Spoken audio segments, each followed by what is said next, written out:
النجم نجم عماد، وكلام متعب، بل ممكن يا باشمهندس يبقى متعب جدا جدا. عماد متعب نجم النادي الاهلي وهداف منتخب مصر، دائما وابدا موضوعا في مرمى الشائعات الاعلاميه، ملاحق دائما، مضغوط باستمرار. يمكن الناس ما بتدلوش فرصه، حتى مجرد ما يرجع من اصابه ابعدته طويلا حتى يستعيد مستواه العالي، لكن باستمرار عماد هدف مرصود للاعلام يا باشمهندس في قضايا كثيره ربما يمس منها الجانب الشخصي والخاص بحياته. المزعج في الموضوع ما هو ده احنا ماشيين ايه؟ نجم. وده اللي احنا مسكنا جده. خلصنا من جده لقينا ابو تريكه، خلصنا من ابو تريكه النهارده عماد متعب. حتى وهو هناك خناقات وضرب ومش عارف ايه، ويطلع ان مفيش حاجه من هذا الكلام. لكن مش بس كده، ده وهو بيمثل مصر بيتناول حياته الشخصيه بطريقه غير لائقه. مين فينا يقبل هذا؟ ان شيء مسيء وشيء يتم يعني التعرض لحياته الشخصيه وزواجه وزوجته بالاسم والصوره يعني شيء، مين يتحمل مثل هذا؟ لكن الهدف على فكره ليس هؤلاء النجوم، ولكن الهدف في الاخر مين؟ لانه بيلعبوا في النادي الاهلي، لا بيلعبوا في حته ثانيه ما حدش هيجيب سيرته. في الحاجات دي هيجي سيرتهم في حاجات ثانيه. قول لنا ايه بقى انا اعتقد يعني قبل ما هنشوف باقة من أهداف عماد متعب، لأنه فعلا واضح أنه متعب جدا للحراس وللمنافسين، وده يفسر باستمرار الضغط الإعلامي اللي بيتعرض له، اللي بنتمنى من عماد أنه يكبر دماغه معاه قوي، يحاول يكون على درجة عالية من التركيز، ويبقى فاهم إيه السبب اللي المهندس عادل قاله، أنه في النهاية المستهدف هو النادي الأهلي. سألنا عدد كبير من جماهير النادي الأهلي في تقرير عن رأيهم في عماد متعب. هل ترى ان الاعلام دائما ضد عماد متعب؟ بعض الشيء، بيهاجموا ساعات كتير وبيطلعوا بعض الاشاعات شويه كده، زي الاشاعات اللي طلعت في الماتش الاخير بتاع البرازيل، اما قالوا عنه كلام مش هو يعني مش كويس يعني، فبعض الشيء بيتجنوا عليه.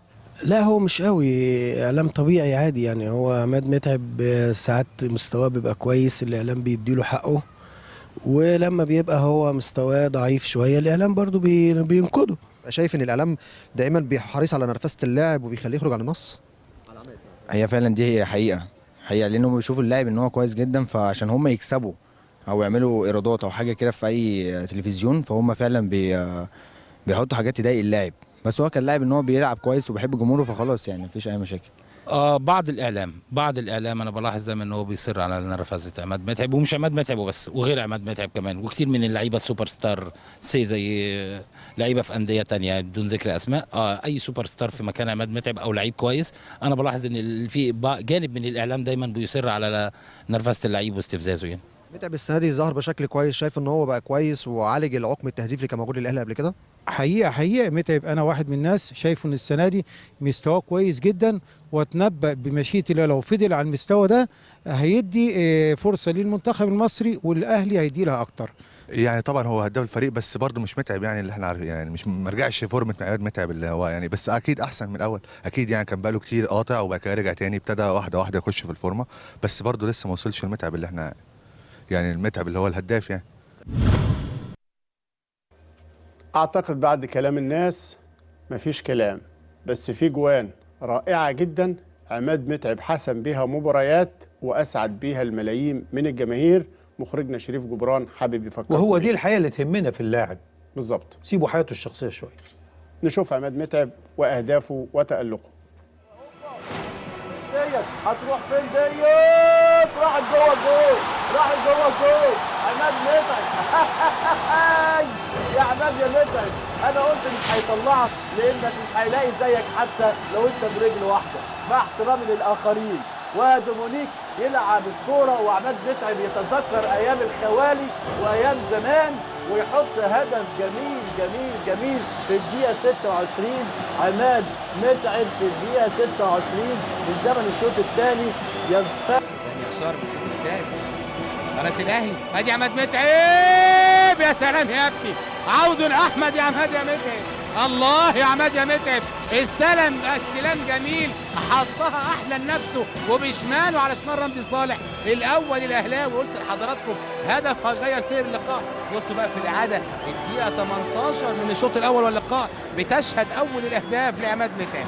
حلوه الاستلام، بصوا حضراتكم يا سلام يا ابني. ياخدها ويلعبها، وبعدين هيرفعها وهو واقف، تترفع الكوره